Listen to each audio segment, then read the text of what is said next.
Now we're going to take a look at the dodge and burn tool, which they're just indispensable if you're doing any type of photography work. So a really good file that I have set aside for this is a file here called Christie. We'll just go ahead and double click and open this file. And let me just zoom in here and let's talk about what we've got here.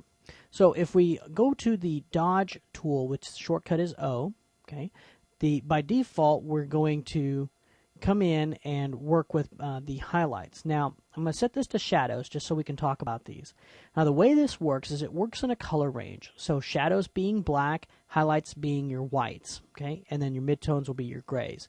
What's it do? Well, this tool right here, dodge, what it's going to do is it's going to lighten the selected range. Okay, so we have it set to shadows.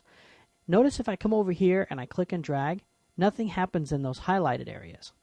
Okay, if I come over on her face, only those little dark areas where her hair is become lightened. Okay, so I can come in and let's look right here, right behind her back. We can lighten that. Now you notice how it grabbed her dress and the background? That's not very good. Okay, so it does have its limitations. So let's undo that. Now let me change this to midtones. And watch what happens. When I come back here and I click and drag, look what's happening. It's not affecting her dress, it's only affecting the wall. So if over here, it doesn't affect that shadow, okay, so I can tighten up that shadow on her, just like that, and completely change the look of this shot, okay, just by lightening the midtone area. Let me revert this, F12 if you want to use the shortcut, and now I'll go to my highlights, and what's going to happen is I'm going to brighten all of my highlight areas. So notice as I come through here and click and drag, okay, we get a nice cool blown out effect from, let's say, that sun being very strong. All right. So if dodge works that way, let's revert, then burn does the opposite. Okay, so if I set this to shadows, what happens is any place that I have a shadow area, it's going to get darker. However, if I come up here, you notice what my mouse is under isn't getting darkened, just the shadow areas. So it helps me richen up my blacks. Okay, you notice how I'm affecting her dress and not her skin. Okay, and I can, you know, very quickly change the color and the feel of this fabric just by making some adjustments here. Okay, and maybe even kind of adjusting the way this picture looks. Now, if I go to my midtones, it does the same. It now will darken my midtone colors. So let's go ahead and darken those. And you notice what happened. It has not darkened my highlights. Okay, so we'll darken this background piece here. And then if I was to change this to highlights, now all of a sudden I will darken my highlights, which is obviously for me not what I'm looking for in my look. So I don't want to darken those highlights.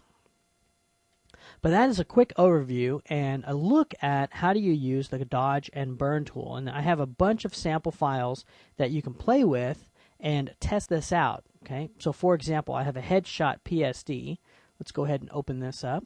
And let's take a look at how we can increase the beauty of this image just by adjusting the dodge and burn. Okay, so I like to start with a dodge. Okay, and I'll get a larger brush.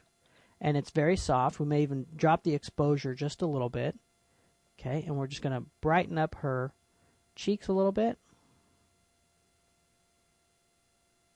Give her skin tone a little bit of richness. Okay. And then I'm going to come in with my burn tool. And I'm going to set this to my shadows.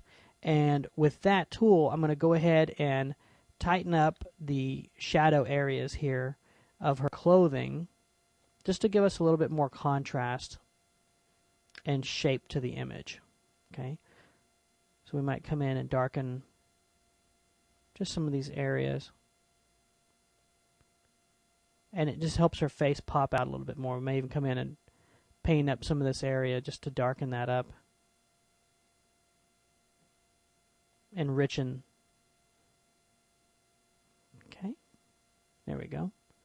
And we'll probably just come in just like that, just to shape her shirt a little bit.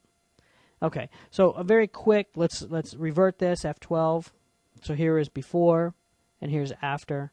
Not a huge change, but you can see the background got nice and cleaned up. Her face really pops now, where before, her eyes and her lips don't really pop, but now all that focus is brought to her face.